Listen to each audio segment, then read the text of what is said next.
قارون کو دولت مل گئی، اتنا بڑا خزانہ تھا اس کے پاس کہ قرآن کہتا ہے کہ ایک جماعت مل کے صرف خزانے کی چابیاں اٹھاتی. یعنی یہ معاذ اللہ کوئی گپ نہیں، یہ قرآن مجید نے بیان فرمایا کہ ایک جماعت مل کے صرف خزانے کی. تو حضرت سیدنا موسیٰ علیہ السلام نے کہا زکوٰۃ دو. زکوٰۃ کے معاملے میں لوگ ہیل و حجت سے کام لیتے، غریب ہو جاتے.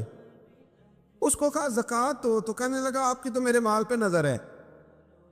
اب نے فرمایا تو بڑا بیوقوف ہے، مال تجھے اللہ نے دیا ہے نا، تو اللہ کے رستے میں دے.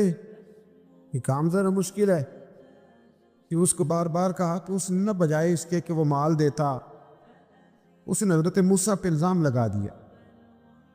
ایک عورت کو تیار کر کے لایا. یہ الزاموں والا کیس سنتے آ رہے ہیں آپ کہاں تک؟ حضرت یوسف پہ بھی لگا، جناب مریم پہ بھی لگا، حضرت سیدنا موسیٰ کلیم پہ بھی لگا، اور حضرت عیسیٰ پہ بھی. سارے ہوئے نا الزامات. آپ کیا بات کرتے ہیں؟ الزام لگانا، بہتان ترازی کرنا، اور ہمارے یہاں اچھی بات دل سے پھیلتی ہے، بری خبر وہ جلدی پھیل جاتی. ایک عورت کو تیار کر کے لایا معاذ اللہ تعالیٰ حضرت موسیٰ پر الزام لگانے کے لیے. اور جب وہ بی بی آپ کے سامنے لا کے کھڑی کی تو حضرت موسیٰ نے جلال فرمایا تجھے قسم ہے اللہ کی عزت کی، سچ سچ بتا معاملہ کیا ہے. تو وہ خاتون کانپنے لگی، کہنے لگی میں موسیٰ کلیم کے سامنے کیسے کھڑی ہو سکتی، مجھے تو اس نے پیسے دے کے تیار کیا، مجھے اس نے مجھے پیسے دے کے تیار کیا، اور بڑی اس نے مجھے تکلیف دی ہے. یہ جب کہا تو حضرت موسیٰ علیہ السلام رونے لگے کہ تو سارا کچھ کرتا پر میری سفید چادر پہ داغ تو نہ لگانے کی کوشش کر. آپ رونے لگے. آپ یقین کریں لوگ تکلیف دیتے ہیں بعضوں کا، ایسی بات کرتے ہیں جس کا کوئی وجود نہیں ہوتا. تو یہ کچھ لوگ کر دیتے ہیں لیکن وہ سمجھتے نہیں. کہتے ہیں آپ حوصلہ کریں، آپ درویش ہیں. حضرت موسیٰ سے بڑا درویش کون ہوگا؟ کلیم تھے نا اللہ کے، بڑا جگرا ہے نا. لیکن رو پڑے، کہنے لگے تجھے ایسا نہیں کرنا چاہیے. کہنے لگے اللہ اب اسے سزا دے. تو رب کریم نے اس کے سارے ساز و سامان سمیت اسے زمین میں دھنسا دیا. وہ زمین میں غرق ہو گیا اپنے خزانے سمیت. امام اعظم ابو حنیفہ رحمۃ اللہ تعالیٰ علیہ کچھ لوگ حسد کرنے لگے تو ایک عورت ایک دفعہ آ گئی، کہنے لگی کوئی مسئلہ پوچھنا ہے. یہ بڑا کٹھن سا معاملہ ہوتا ہے، جو آدمی جو کام کر رہا ہوتا ہے وہی روپ دھار لیتے. مسئلہ کچھ نہیں، اندر آئی تو باہر سے شور ہو گیا. لوگ آ گئے، کوتوال کو بلا لیا، معاذ اللہ امام صاحب کے پاس بی بی ہے، جیل میں لے گئے، سویرے فیصلہ کریں گے. رات کو نا ساری رات امام اعظم نے نماز پڑھی، ساری رات، اور کہنے لگے اللہ اب تو میں بوڑھا ہو گیا، اس حال میں اب ان سوالوں کا جواب دوں گا. وہ عورت بھی ساتھ بند تھی، اس عمر میں ان سوالوں کے جواب یار بڑا مشکل ہوتا ہے. اللہ اکبر. اس عمر میں امام صاحب رو رہے تھے تو اس عورت کا دل نرم ہو گیا. امام صاحب سے کہنے لگی مجھے غلطی ہو گئی، میں نے پیسے کسی سے پکڑ لیے تھے. حضور آپ تو اللہ کے نیک بندے. امام صاحب کہنے لگی اب ایک نیکی کر، کوتوال سے کہہ کہ مجھے کوئی تکلیف ہے تو میں دوا کھا کے واپس آ جاؤں گا. تو وہ کوتوال تو پہلے ملا ہوا تھا، اس نے اس کو کہا کہ مجھے کوئی تکلیف ہے میں گھر جاتی ہوں، دوا کھا کے واپس. امام صاحب نے سمجھا دیا. وہ گئی تو جو برقع اس نے پہنا ہوا تھا نا نقاب ساری عورتیں، وہ جا کے نا اس نے امام صاحب کی بیوی کو دیا. امام صاحب نے اس کو سمجھا کے بھیجا تھا.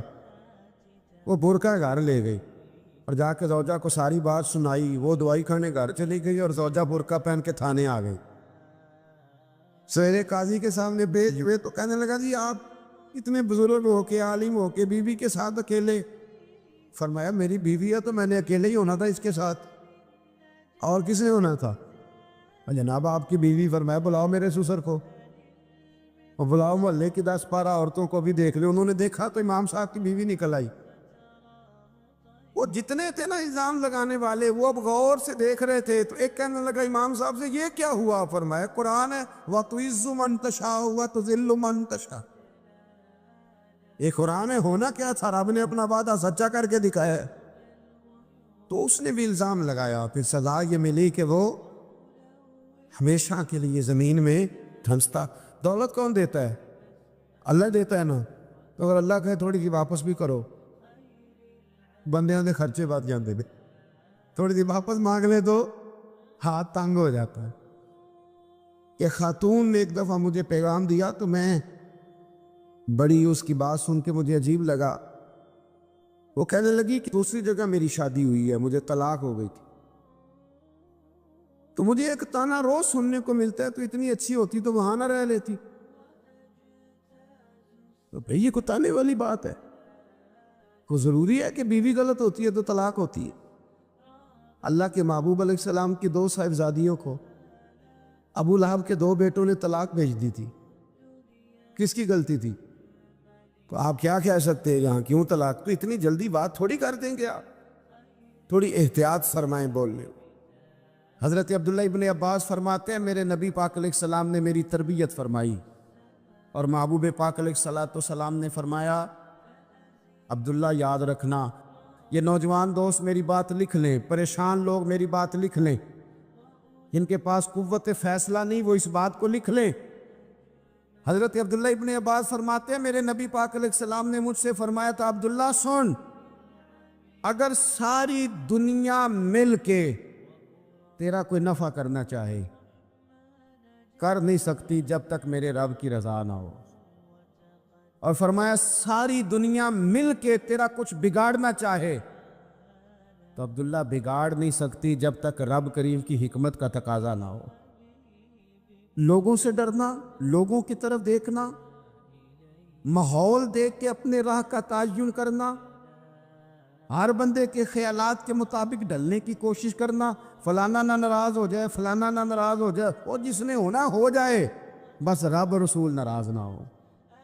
اپنی زندگی میں اپنے مالک کو مولا جان کے، بل اللہ مولاکم، اللہ تمہارا مولا ہے، وَهُوَ خَيْرُ النَّاصِرِينَ، وہ بہترین مددگار ہے۔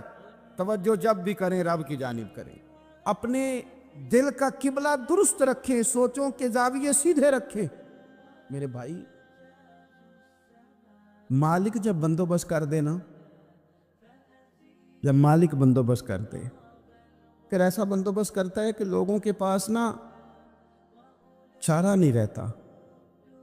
حضرت مریم رضی اللہ تعالی عنہا پاک باز تھی، مسجد میں رہی تھی، پر مالک کی حکمت کے تقاضے بڑے عجیب ہیں نا۔ پھر جناب مریم کو اللہ تعالیٰ نے بغیر شوہر کی اولاد عطا کر دی۔ یہ بات ہی ایسی تھی، کسی نے کہا تھا کہ مخلوق تو فنکار ہے اس درجہ کے پل بھر میں سنگے در کعبہ سے بھی اصنام تراشے، تم کون ہو کیا چیز ہے داغے کبابی، لوگوں نے تو مریم پہ بھی الزام تراشے۔ تو لوگوں نے کہا کدھر سے لے آئی بچہ، تیرا باپ تو ایسا نہیں تھا، کہاں سے لے آئی؟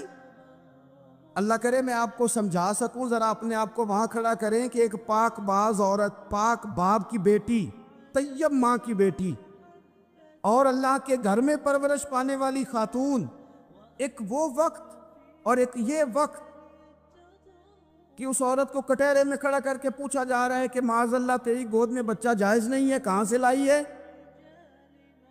اب خود سے صفائیاں بندہ کتنی کو دے، کتنی کو وضاحتیں کرے۔ اور میں نے تو اپنی زندگی میں دیکھا ہے زیادہ وضاحت دینے والے کو بھی لوگ جھوٹا سمجھنے لگ جاتے ہیں، زیادہ وضاحت دینے پر بھی لوگ کمزوری کا اظہار سمجھتے ہیں کہ کمزور پڑ گئے۔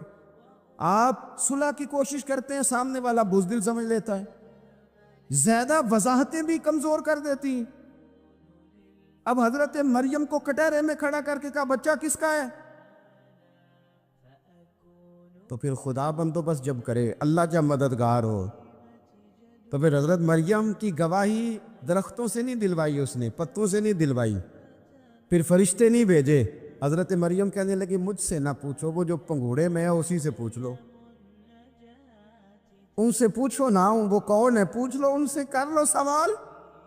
انہوں نے کہا پنگھوڑے میں چند دنوں کا بچہ یہ جواب دے گا؟ مددگار تھا رب،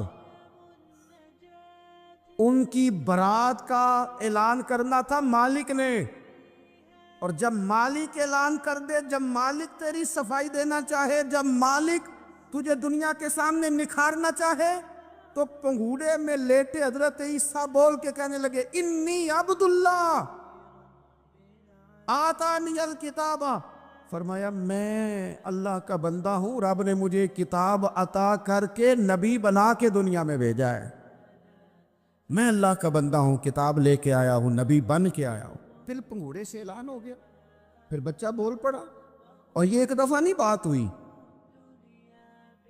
یہ بنی اسرائیل میں ایک جریج نام کے شخص بھی تھے جو نماز پڑھ رہے تھے، بعض نے لکھا ہے نفل نماز تھی، اماں نے پکارا تو آئے نہیں، تو ماں کے منہ سے نکل گیا تو اتنی دیر تک مرے گا نہیں جب تک کسی بے حیا عورت کا منہ نہ دیکھ لے۔ تو وہ عبادت گزار تھے، لیکن لوگوں نے ان کی عبادت، ریاضت، پرہیزگاری کو نہیں دیکھا، بس ایک عورت کو بھیج کے الزام لگوا دیا۔ وہ عورت آیا جایا کرتی تھی، اب آ جاتی ہیں عورتیں، مسئلہ پوچھنے کی نیت سے بھی آ جاتی ہیں۔ ماحول میں کچھ جگہ ایسی بھی ہیں جہاں عورتیں دم کرانے کے بہانے آ جاتی ہیں۔ وہ خاتون آتی جاتی تھی اس خانقاہ پہ، آستانے پہ، یہ بخاری میں موجود ہے، پھر اس نے کہا میری گود میں جو بچہ ہے یہ انہی کا ہے۔ مجھے بتائیں کیسے بندہ وضاحت دے؟ حالات خراب ہو گئے، لوگ کٹیا جلانے لگے، ماحول اور طرح کا بن گیا۔ میرے نبی پاک علیہ الصلوۃ والسلام فرماتے ہیں پھر اس رب کے بندے نے کہا مالک تو کریم ہے، تیری مشیت کا تقاضا آیا جو میری ماں نے جملے بولے تھے، اور اب میں وضاحت دینے کے قابل نہیں رہا، اب تو ہی کرم کرے گا تو دروازہ کھلے گا۔ تو وہ چند دنوں کا بچہ پنگوڑے میں بول کے کہنے لگا میں اس درویش کا نہیں، میں تو فلانے چرواہے کا بچہ ہوں، وہ جو بکریاں چراتا ہے۔ رب کی مدد کو پکاریں، اپنے ساتھ اپنے مالک کی مدد کو شامل کریں، تھوڑے رزق پر بھی گزارا اچھا ہونے لگ جائے گا۔ سارے لوگ آپ کو گرانے کی تدبیریں کر رہے ہوں گے اور مالک آپ کو عزتیں عطا فرما دے گا، اس کی بارگاہ سے حکمت کا تقاضا اور ہو جائے گا۔ ہم نے ساری زندگی لوگوں کو راضی کرنے میں گزار دی، ساری زندگی بڑھاپا آ گیا بچوں کو پالتے، اور بچوں نے آخری عمر میں کہہ دیا ابا اگر کوئی ڈھب کا کام کر لیتے تو آج ہمارے دن بھی پھر نہ جاتے۔ ساری زندگی گزار دی بہن بھائیوں کو راضی کرنے میں، ساری زندگی گزار دی ذمہ داریاں اٹھانے میں، ان کو 99 دفعہ دیا، ایک دفعہ نہیں دیا تو انہوں نے کہہ دیا تو نے تو کبھی دیا ہی نہیں، تو تھا ہی نہیں۔ ساری زندگی محلے داروں، علاقے والوں کو راضی کرنے میں گزار دی۔ اور میں نے ایسے لوگ بھی دیکھے دین کے لیے وقت گزارا، لیکن جب بڑھاپے میں دانت کام نہ کرتے تھے تو وقت کے مفتیوں کو بھی مسجدوں کی کمیٹیوں نے کہہ دیا اب آپ کی سمجھ نہیں آتی، ہم نے خطیب کو یور رکھنا ہے، نہ دیکھو دنیا کی طرف، دنیا رلا دیتی ہے، نہ راضی کرو بندوں کو، بندے تھکا دیتے ہیں، نہ پیچھے بھاگو ہر وقت دنیا داروں کے، یہ انسان کو کمزور کر دیتے ہیں۔ وہ تو کریم ہی بڑا ہے، 2 آنسو زمین پر بعد میں گرتے ہیں، بندے کے گناہ سارے پہلے معاف فرما دیتا ہے۔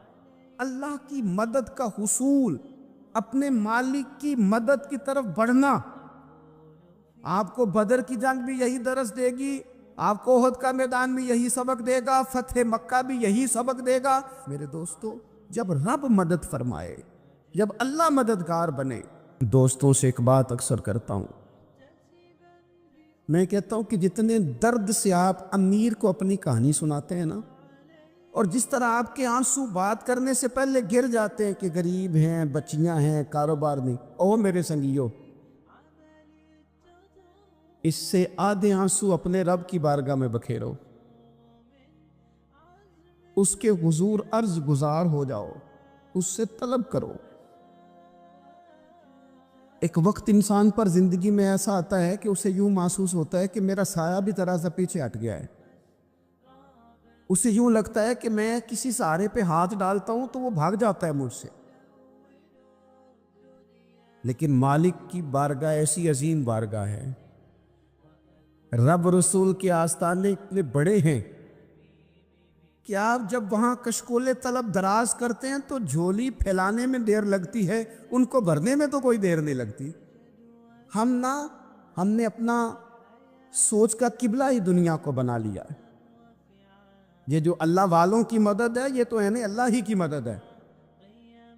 لیکن یہ جو سیٹھوں کی طرف توجہ کرنا، نوابوں کی طرف توجہ کرنا، دنیا داروں کی طرف توجہ کرنا اور اپنا مزاج اس طرح کا بنا لینا، یارو گردن کو جھکا دیتا ہے خیرات کا پتھر، جہاں میں مانگنے والوں کے سر کبھی اونچے نہیں ہوتے۔ اور اقبال کہتے ہیں غیرت ہے بڑی چیز جہان تگ و دو میں، پہناتی ہے یہ فقر کو تاج سردارا۔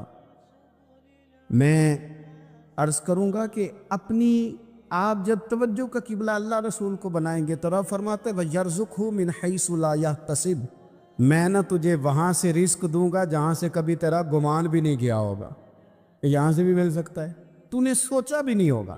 بخاری شریف میں حدیث ہے، حضرت جابر بن عبداللہ فرماتے ہیں نبی پاک صلی اللہ علیہ وسلم نے نا 300 لوگوں کا ایک لشکر روانہ کیا کسی مہم کے لیے، کسی جہاد کے لیے۔ حضرت ابو عبیدہ بن جراح رضی اللہ تعالیٰ عنہ امیر لشکر تھے۔ فرماتے غربت اتنی زیادہ تھی، بھوک اتنی زیادہ تھی کہ ایک ایک کھجور دن میں ایک وقت کھانے کو ملتی تھی، اور کچھ دن ایسے آئے کہ اب کھجور بھی نہیں مل رہی۔ فرماتے اتنی زیادہ بھوک لگی مجاہدین کو 300 بندہ پتے کھا کے گزارا ہونے لگے، یہ بخاری میں موجود ہے۔ آپ فرماتے کہ دریا کے کنارے ہمارا پڑاؤ تھا، ٹھہراؤ تھا، جب بھوک سے نڈھال ہو گئے نا وَيَرْزُقْهُ مِنْ حَيْثُ لَا يَحْتَسِبُ، اللہ وہاں سے روزی دیتا ہے، گمان بھی نہیں ہوتا۔ فرماتے ہیں ایک مچھلی اللہ تعالیٰ نے دریا کے کنارے بھیجی، فرماتے ہیں وہ تھی تو مچھلی پر پہاڑ جتنی تھی۔ بخاری میں لفظ ہیں، حضرت جابر بن عبداللہ رضی اللہ تعالیٰ عنہ فرماتے ہیں 300 آدمی 18 دن تک اس مچھلی کو کھاتے رہے، مچھلی ختم ہی نہیں ہوئی۔ مچھلیاں نہیں، مچھلی کہتے ہیں 18 دن 300 بندہ کھاتا رہا، مچھلی ختم ہی نہیں ہوئی۔ اور فرماتے ہیں کہ اس کی ہڈی نکال کے، کانٹا کہیں گے آپ اپنی زبان میں، کہتے ہیں وہ نکال کے نا تو اس کو کھڑا کیا نا جب، تو اونٹ کجاوے سمیت اس کے بیچ سے گزر جاتا تھا، 2 اس کے کانٹے جوڑے۔ فرماتے ہیں وہ اس کا گوشت ہم کھاتے تھے اور اس کی چربی بطور تیل کے ہم جسموں پہ ملتے تھے، بیماروں کو اس سے سکون آتا تھا، تندرستی شفا ہوتی۔ فرماتے ہیں ہم کھایا بھی ہم نے، اور کچھ لے کے ہم مدینے بھی گئے، اور قربان جائیں نبی پاک نے بھی اس میں سے کھایا۔ ہم نے عرض کی حضور یہ معمہ کیا ہے، یہ ماجرا کیا ہے؟ تو محبوب نے فرمایا تمہارے پاس غذا نہیں تھی، رب نے تمہارے لیے بندوبست کیا ہے، اللہ نے تمہیں دیا ہے۔ مکان شروع کر لیا ایک صاحب نے، وہ مکان بنانے لگے، آپ وہ حساب لگا رہے ہیں، کہتے ہیں میرے پاس اتنے پیسے ہیں، اتنے میں نے فلانے دوست سے کہنا ہے اس نے دے دینے، اتنے فلانے رشتہ دار سے کہنا ہے اس نے دے دینے، اتنے فلانے سے کہنا ہے اس نے دے دینے۔ یہ ساری کاپی بنا کے مکان شروع کر لیا۔ جو روز کہتا تھا نا کوئی حکم ہو جاتے دسی، سب سے پہلے اس کو کہا میاں پیسے چاہیے دین، وہ کہندا ہو کل ہی منڈا ٹوریا ہے، کہدے تو پرسوں 10 داتے لب جانے سن۔ میں آپ کو اپنے تجربے کی بات بتا رہا ہوں۔ یہ لوگوں کا خیال ہوتا ہے نا کہ آپ سٹارٹ کریں فلانا کام، ہم آپ کے ساتھ ہیں، اللہ کا ہی کوئی نظام ہے، وہ بالکل بھی نہیں ساتھ ہوتے۔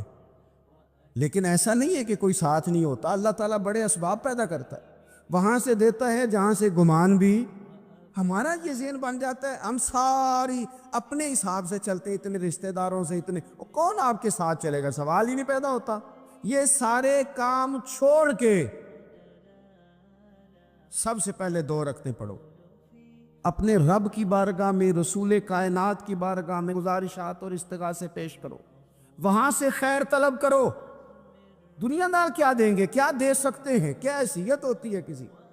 اللہ کہتا ہے وہاں سے دوں گا۔ تو جو اللہ مال دے وہ لینا چاہیے کہ رشتہ داروں کا مال دیکھنا چاہیے؟ جو اللہ دے وہ لینا چاہیے کہ سیٹھوں نوابوں کی جیبیں دیکھنی چاہیے؟ جو اللہ دے وہ قبول کرنا چاہیے یا دیکھنا چاہیے کون سا آدمی کہاں پہنچ گیا؟ چھوڑو، اپنی مٹی پہ چلنے کا سلیقہ سیکھو۔ کسی کے سنگ مرمر پہ چلو گے تو پھسل جاؤ گے۔ مدد اللہ سے چاہیں، اپنی توجہات کا مرکز رب رسول کی ذات پر بنائیں، پھر آپ محسوس کریں گے کہ بڑی جلدی اللہ تعالیٰ کی مدد آنے لگی ہے۔ کبھی آپ صرف کہہ دیں نا میرا رب میرے ساتھ ہے، اس لفظ میں اتنی طاقت ہے کہ دشمن ویسے زہر ہو جاتا ہے۔ زندگی میں کسی سے بھی لڑائی ہو اچھی طرح سوچ لیں کہ اللہ اس طرف ہے یا اس طرف ہے۔ اگر آپ زیادتی پہ ہیں تو پھر رب مظلوم کی جانب ہے۔ اگر اللہ کی مدد آپ کے ساتھ ہے تو دنیا کی کوئی طاقت آپ کو گرا نہیں سکتی، اور اگر آپ مظلوم کے مقابلے میں ظالم بن کے آپ کھڑے ہو گئے ہیں اور آپ نے رویہ وہ اختیار کیا ہے کہ جس میں مدد نہیں آئے گی، تو پھر یاد رکھ لیں کہ آپ کوئی بھی ہیں، کہاں بھی ہیں، آپ کمزور ہیں۔ طاقتور تھے ابتدائے اسلام میں، ظاہری طاقت تھی کفار مکہ کے پاس، وہ ڈنڈوں سے مارتے تھے غریبوں کو، ان کے ہاتھوں میں ڈنڈے تھے، پر خدائی طاقت ان مظلوموں کے ساتھ تھی۔ صاحب زرقانی نے لکھا ہے، حضرت زنیرہ رضی اللہ تعالیٰ عنہ ایک لونڈی ہے، غریب ہے، ماڑے دا کی کام محمد نس جانا یا رونا، غریب سادی بی بی اور لونڈی کنیزہ، ایک مشرک کی کنیزہ تھی، انہوں نے کلمہ پڑھ لیا، وہ ڈنڈوں سے مارتا، دروں سے مارتا، تکلیف دیتا۔ حضرت زنیرہ رضی اللہ تعالیٰ عنہ کو اتنا مارا، اتنا مارا۔ اب آپ ایک اور پہلو پر بھی غور کریں، مار بھی پڑ رہی ہے پر خدا ادھر ہی ہے، اللہ کی مدد ادھر ہی ہے۔ رب کہتا ہے کہ پہلے تو صبر کرنا، ان اللہ مع الصابرین، تو صبر کرے گا تو پھر رب کی معیت ملے گی، ذرا ٹھہرنا، تو تھوڑا ڈٹنا۔ ان الذین قالوا ربنا اللہ ثم استقاموا تتنزل علیہم الملائکہ، تو کہے اللہ میرا رب ہے، پھر تو پہلے ڈٹ، پہلے تو نے ڈٹنا ہے۔ ثم استقاموا، جو ڈٹ گیا، تتنزل علیہم الملائکہ، ڈٹنے والے کے لیے مدد آتی، پہلے تھوڑا ٹھہرنا پڑتا ہے، پہلے تھوڑا صبر کرنا پڑتا ہے، حوصلہ کرنا پڑتا، اس کے بعد مدد آتی۔ مار پڑ رہی ہے، مارا جا رہا ہے، حضرت زنیرہ کو ان کا مالک جو ہے ظاہری آقا وہ مار رہا ہے، یہ کنیزہ ہے، اتنا مارا، اتنا مارا، ان کی بینائی چلی گئی، نظر آنا بند ہو گیا۔ ابو جہل آیا اور کہنے لگا زنیرہ دیکھا نا ہمارے بت تیری آنکھیں لے گئے، معاذ اللہ، لات و منات ہمارے بتوں نے تجھے اندھا کر دیا۔ اب ایسا نہیں ہے کہ بی بی روتی جا رہی ہے، روتی جا رہی ہے، مایوسی مایوسی، معاذ اللہ، پریشانی، غریبی بڑی ہے، پوچھنے والا کوئی نہیں، یہ باتیں نہیں۔ کیا جملے ہیں خاتون کے، کیا لفظ ہیں۔ ابو جال نے تنزیہ کہا، معاذ اللہ، کہنے لگا دیکھا نا ہمارے بتوں نے تجھے اندھا کر دیا۔ تو جناب زنیرہ آنکھوں کی بینائی گئی ہے، رات کو گئی ہے، دکھ ابھی تازہ ہے، لیکن اللہ پہ جو توکل ہے، اپنے مالک سے جو رشتہ ہے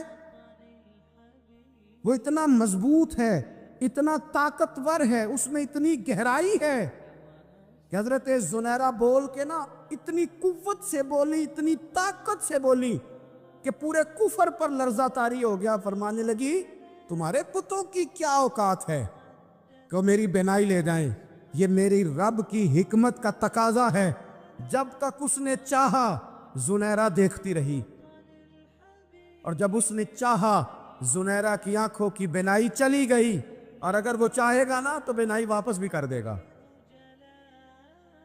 اگر ہو ذوق یقین پیدا تو کٹ جاتی ہیں زنجیریں، اگر وہ چاہے گا تو بینائی آ بھی جائے گی۔ حضرت زنیرہ نے رات کو یہ لفظ کہے، ابو جال اور سارے کفار ڈر کے سن کے چلے گئے، آپ اطمینان سے آ کے بستر پہ سوئی۔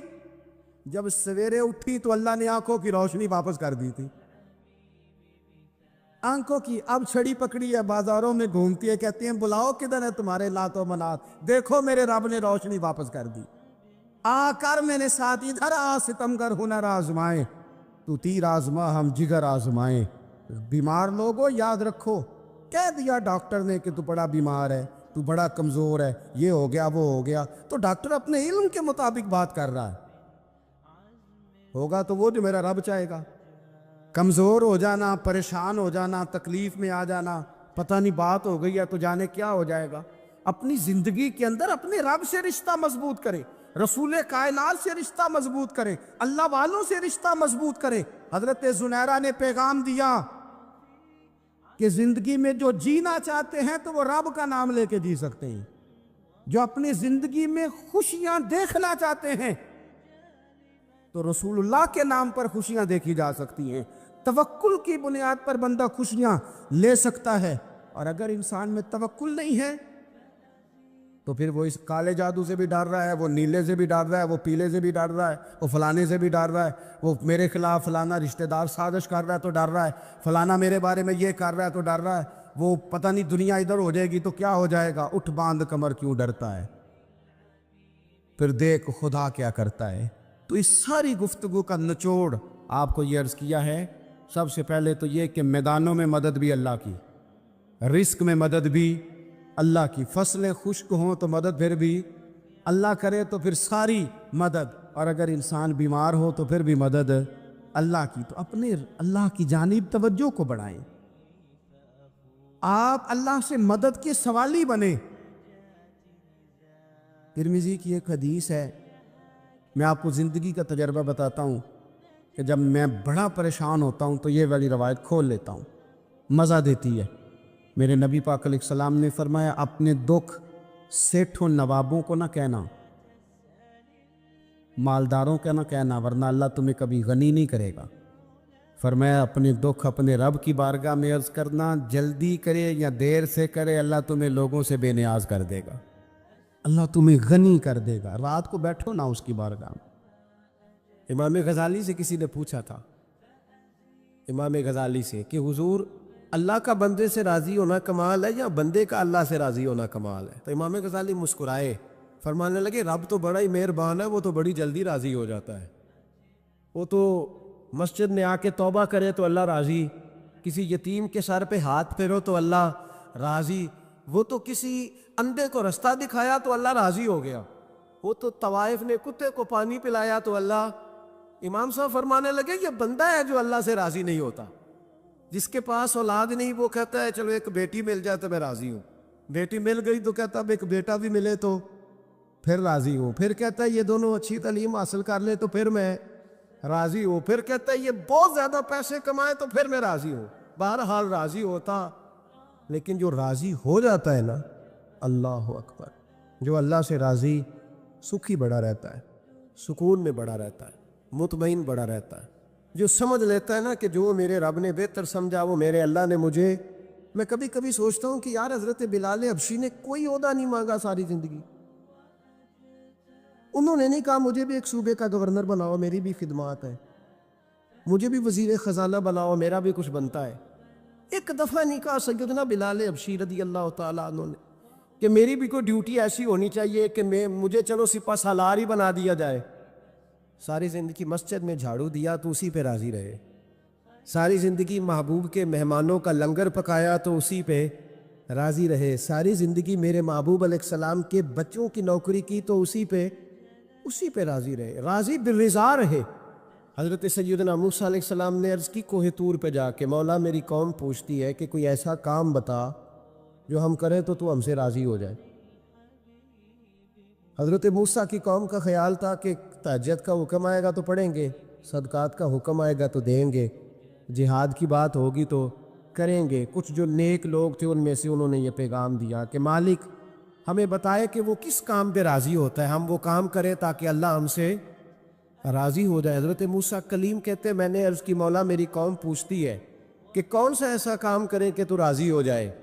تو رب کریم نے ارشاد فرمایا, موسیٰ کہتے میرا خیال تھا کوئی لسٹ ملے گی, لیکن مالک نے ایک جملہ کہا, ایک جملہ, اور تفسیروں کے دریا بہا دیے. عرش کے مالک نے فرمایا موسیٰ ان سے کہو جا کے کہ وہ مجھ سے راضی ہو جائے, میں ان سے راضی ہو جاؤں گا, مجھ سے راضی ہو جائے. بندے اللہ سے راضی ہی نہیں راضی ہوتے, اللہ کی رضا پہ راضی رہیں, مالک کے فیصلوں میں اپنے دل میں کوئی بوجھ محسوس نہ کریں, اپنی زندگی اللہ کے فیصلوں. دیکھیں نا, جو ماں باپ اللہ نے بڑے اچھے سمجھے وہ ہمارے لیے پسند کی, وہ اللہ نے ہمارے لیے جو اس نے ہمارے حق میں بڑے, جو بہن بھائی, اللہ کرے آپ کو سمجھ آئے, جو بہن بھائی اس نے ہمارے حق میں بڑے اچھے سمجھے وہی بہن بھائی اس نے ہمیں عطا کیے. جس بیوی کو اس نے ہمارے گھر کے گلشن میں بہتر سمجھا اس کو لا کے اس نے ہمارے آنگن میں بٹھایا, اور جو اولاد اس نے ہمارے لیے باعث افتخار سمجھی، وہ اولاد اس نے ہمیں عطا فرمائی۔ حضرت نوح علیہ السلام کا بیٹا کافر ہو گیا، پر کسی جگہ انہوں نے شکوہ نہیں کیا کہ مالک یہ کافر کیوں ہوا۔ اللہ کے قبضے میں ہے نا دل، پھیر سکتے ہیں نا، مقلب القلوب ہے، لیکن حضرت نوح نے دعا اللہ کی رضا پر راضی رہے، سمجھو کہ میرے حق میں جو بہتر تھا مالک نے وہ چیز مجھے عطا کر دی۔ ہم کے سوچتے ہی نہیں کہ ہمیں نہیں پتا ہمارے حق میں بہتر کیا ہے، ہمارے رب کو پتا ہے۔